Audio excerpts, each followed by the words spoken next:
Hey guys, Block 1925 from today.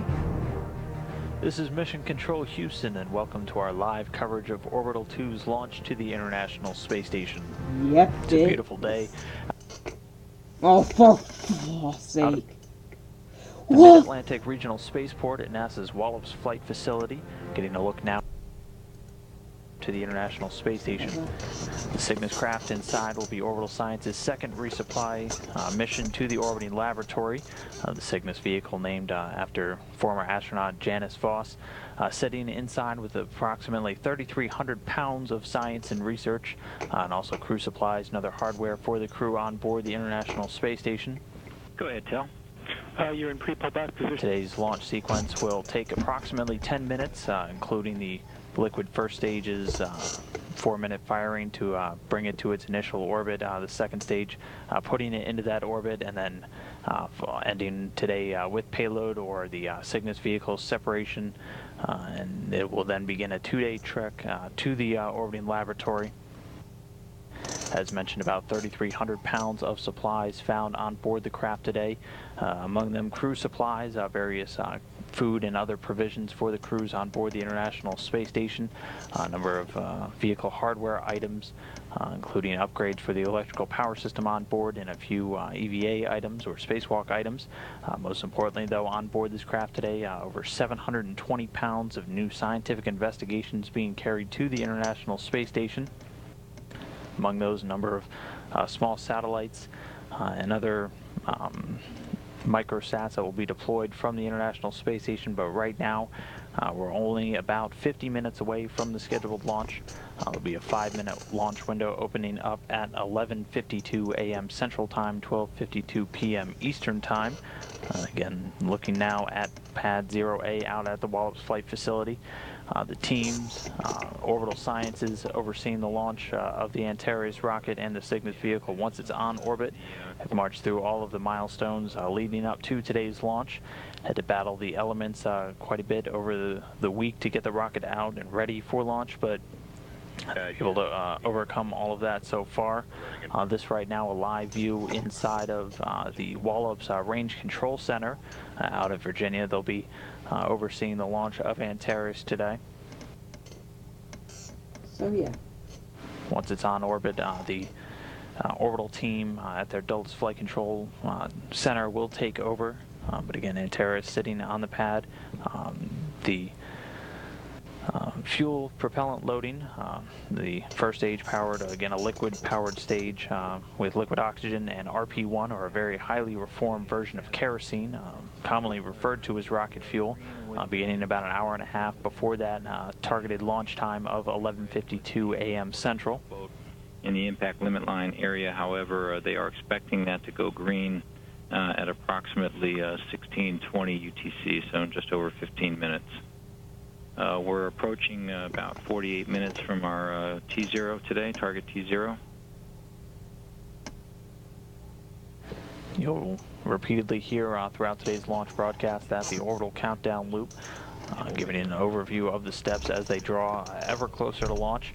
That T0 will be the stage 1 ignition of the rocket. The actual liftoff will take place just about 2 seconds later after the engines are able to do a health check to ensure everything is ready to go. As mentioned, this will be a roughly 10-minute flight to orbit.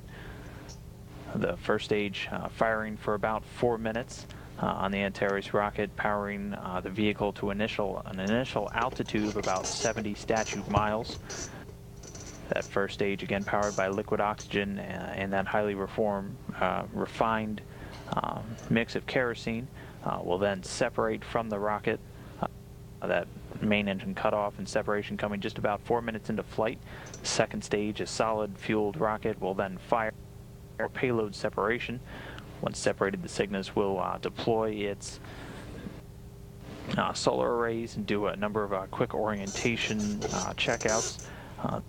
The reaction control jets on the vehicle service module will be responsible for fine-tuning its orbit, while it takes about 2 days to catch up to the International Space Station. Flight days 2 and 3 the orbital will continue its ascent towards the station, raising its altitude before eventually arriving. It'll approach to within about 39 feet away from the station autonomously.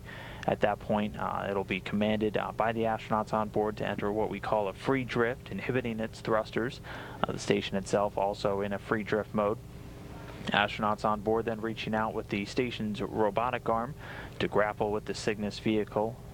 They'll then hand things over to the teams down here on the ground. Once that grapple is done successfully, we'll then command the robotic arm to maneuver the Cygnus vehicle up until it is berthed at the Earth-facing side of Harmony. The view of the cupola there, where the astronauts will be completing their grapple operations from, where the main robotics workstation is found. The grapple will be headed up by current Expedition 40 commander, NASA astronaut Steve Swanson. Alexander Gerst, a European astronaut, will be standing by as his backup throughout the activity. That grapple currently targeted to take place, again, 3 days from launch, so on Wednesday. And it'll occur in the early hours of the morning. For now, though, still getting a live look at this launch vehicle, the Antares rocket. Again, not tracking any major issues with today's launch. The weather also thankfully cooperating, just a little over 45.5 minutes from that targeted launch time. Again, there's a 5-minute window, so any minor issues that crop up, there is some wiggle room with the actual launch time for teams to work anything out, but everything continuing to go well with the rocket and the pad and all the necessary support systems, all currently looking to be green, so we should be on time for a launch again from this Wallops Flight Facility in Virginia. This Orbital Science's second resupply mission to the International Space Station. They've already completed one just earlier this year, where they delivered their first load of cargo to the crews on board. Orbital Sciences under contract to deliver approximately 20 metric tons of cargo to the station over the course of 8 different missions. This will be obviously the second one. This is also the 4th flight of Antares, the rocket, from the Wallops Flight Facility. 2 previous launches being done during test missions in the lead up to that first launch. Flight computer trajectory file number 1. LC Ops 1 in work.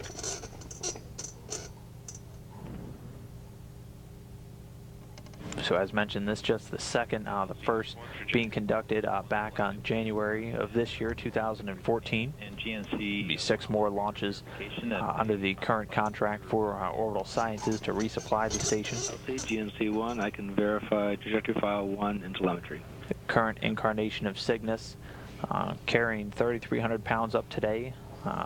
A enhanced variant for the future will eventually be able to carry close to 6,000 pounds of supplies to the International Space Station. These resupply crafts, not only Cygnus, but the other commercial partner, SpaceX, as well as the various partner agency resupply ships, the Russian Progress, Japanese HTV, and European ATV, vital for resupplying the crews on board, not only with obviously necessary crew supplies like food, clothes, and other things like that to maintain the astronauts on board, but also the vital science. Countless experiments being flown now to the International Space Station, utilization in full swing for these crews on board. So these resupply ships vital in bringing up the cutting-edge technology and other items being proven on board the International Space Station. We'll stand by.